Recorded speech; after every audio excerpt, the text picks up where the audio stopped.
ഉമ്മൻചാണ്ടിയുടെ ഒന്നാം ചരമവാർഷികാനുസ്മരണം ജനോപകാരമാക്കി ഊർങ്ങാട്ടിരി മണ്ഡലം കോൺഗ്രസ് കമ്മിറ്റി. മഴക്കാല ദുരിതാശ്വാസ പ്രവർത്തനങ്ങൾക്ക് വേണ്ടി അരീക്കോട് ട്രോമ കെയർ യൂണിറ്റിന് 1,00,000 ലക്ഷം രൂപയുടെ ഉപകരണങ്ങളും കേൾവി പരിമിതർക്ക് 2,25 ലക്ഷം രൂപയുടെ കേൾവി സഹായ ഉപകരണങ്ങളും വിതരണം ചെയ്താണ് ഉമ്മൻചാണ്ടി അനുസ്മരണം ജനോപകാരമാക്കിയത്. അനുസ്മരണ സമ്മേളനവും ഉപകരണ വിതരണവും DCC vice president advocate Babu Mohanakkurup ഉദ്ഘാടനം ചെയ്തു. മണ്ഡലം പ്രസിഡന്റ് അനൂപ് മൈത്ര അധ്യക്ഷം വഹിച്ചു. ട്രഷറർ സൈഫുദ്ദീൻ കണ്ണനാരി സ്വാഗതവും C. അബ്ദു നന്ദിയും പറഞ്ഞു. KPCC അംഗം MP മുഹമ്മദ്, DCC എക്സിക്യൂട്ടീവ് അംഗം പാലത്തിങ്ങൽ ബാപ്പുട്ടി, UDF മണ്ഡലം chairman KK Abdullakutty, panchayat committee chairman CT Rasheed, INTUC ജില്ലാ സെക്രട്ടറി ഇട്ടപ്പാടൻ ഗോവിന്ദൻ, ബ്ലോക്ക് സെക്രട്ടറിമാരായ K Muhammad Abubakar, PT Muhammad Sudheer, C Shailaja, V Maneesh, KK Sujesh, T Anuroop, M Sathyan, K Rayankutty, Mujeeb Rahman Pulparamban, M Muneer, P Sudhadevi, M Muneer, trauma care അംഗം സമീർ വടക്കുമുറി എന്നിവർ സംസാരിച്ചു.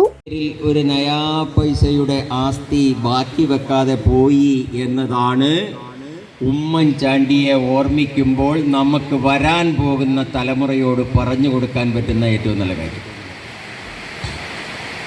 ഒന്നുമില്ലാതെ രാഷ്ട്രീയത്തിലേക്ക് വന്ന് എല്ലാം ഉണ്ടാക്കിപ്പോയ ഒരുപാട് ആളുകളെ നിങ്ങൾക്കറിയാം. എല്ലാം ഉണ്ടായി രാഷ്ട്രീയത്തിലേക്ക് വന്ന് പോയപ്പോൾ ഒന്നുമില്ലാതെ പോയ ഒരുപാട് രാഷ്ട്രീയ നേതാക്കന്മാരെ നിങ്ങൾക്കറിയാം.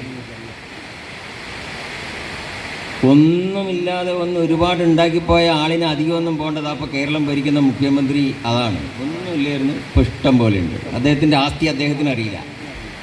എല്ലാം ഉണ്ടായിരുന്നു, പോയപ്പോൾ ഒന്നുമില്ലാതെ പോയ ഒരാളാണ് CK ഗോവിന്ദൻ നായർ. KPCCയുടെ പ്രസിഡൻ്റായിരുന്നയാളാണ്. പണ്ഡിറ്റ് ജവഹർലാൽ നെഹ്റുവിൻ്റെ ഏറ്റവും അടുത്തയാളാണ്. കേന്ദ്ര ഗവൺമെൻറ്റിലും കേന്ദ്ര നേതാക്കന്മാരിലും ഇത്രയേറെ സ്വാധീനമുണ്ടായിരുന്ന CN സ്റ്റീഫൻ കഴിഞ്ഞാൽ, അല്ലെങ്കിൽ CN സ്റ്റീഫനേക്കാളും സ്വാധീനമുണ്ടായിരുന്നയാളാണ് ഗോവിന്ദൻ നായർ. കോടാനുകോടി രൂപയുടെ ഭൂസ്വത്തുക്കൾ ഓരോന്ന് വിറ്റ് കഴിയില്ല. അതുകൊണ്ടാണ് ഞാൻ പറഞ്ഞത്, അതുപോലെ ആ ജനസിൽപ്പെട്ട ഒന്ന് ഇനി ഈ ഭൂമുഖത്തുണ്ടാകാൻ സാധ്യത.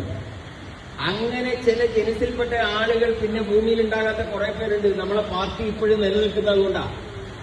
നമ്മളെ പാർട്ടി നിലനിൽക്കുന്നത് ഞാൻ ഈ പ്രസംഗിക്കുന്നത് കൊണ്ടും നമ്മളെ നേതാക്കന്മാരിവിടെ ഇരിക്കുന്നതുകൊണ്ടും നമ്മളൊക്കെ കഠിനാധ്വാനം ചെയ്യുന്നത് കൊണ്ടുമാണ് എന്ന് വിശ്വസിക്കാത്തവരാണ് നിങ്ങൾ ഭൂരിപക്ഷം പേരെന്നാണ് ഞാൻ വിശ്വസിക്കുന്നത്.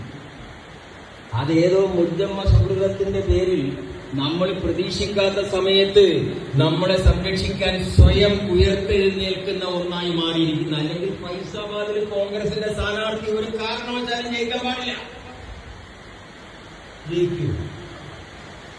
ഈ പറഞ്ഞ ഹിന്ദുത്വ അജണ്ട മണ്ണാങ്കട്ട എന്നൊക്കെ പറഞ്ഞിട്ട് ഈ രാജ്യത്തെ മുഴുവൻ സർവ്വ കോലാഹലവും ഉണ്ടാക്കി 400 സീറ്റിലധികം സീറ്റ് വാങ്ങി ഇന്ത്യൻ ഭരണഘടന എടുത്ത് ഇന്ത്യൻ മഹാസമുദ്രത്തിൽ മുക്കുമെന്നൊക്കെ വീമ്പിളക്കി ഹിന്ദുത്വ രാഷ്ട്ര രൂപീകരണത്തിന് വേണ്ടി എല്ലാ കച്ചയും മുറുക്കി ഉടുത്ത നമ്മളുടെ ദൈവത്തിന്